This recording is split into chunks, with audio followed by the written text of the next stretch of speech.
তো নবী সাল্লাল্লাহু আলাইহি ওয়াসাল্লাম জিজ্ঞাসা করলেন যে তোমরা কি নিয়ে কথা বলছো, তোমরা কি নিয়ে কথোপকথন করছো? তখন সাহাবায়ে কেরাম রাদিয়াল্লাহু আনহুম তারা বলছেন যে আমরা কিয়ামতের আলামতগুলো নিয়ে কথা বলছিলাম। কি নিয়ে কথা বলছেন?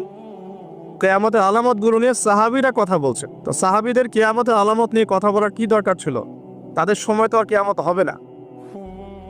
দরকার ছিল কি সচেতনতা, তারা ফিতনায় নিজেরা যেন না পড়ে যান এই জন্য সতর্ক থাকতে চাইতেন। এই কারণেই ফিতনাময় পরিবেশ নিয়ে আলোচনা করতেন। তো নবী সাল্লাল্লাহু আলাইহি ওয়াসাল্লাম তখন বললেন, দেখো যতদিন পর্যন্ত 10টা আলামত প্রকাশ হচ্ছে না ততদিন পর্যন্ত কিয়ামত হবে না। কয়টা আলামত? 10টা। নবী সাল্লাল্লাহু আলাইহি ওয়াসাল্লাম প্রথমে বললেন 1 নাম্বার হচ্ছে মাসিহুদ দাজ্জাল। কি নাম?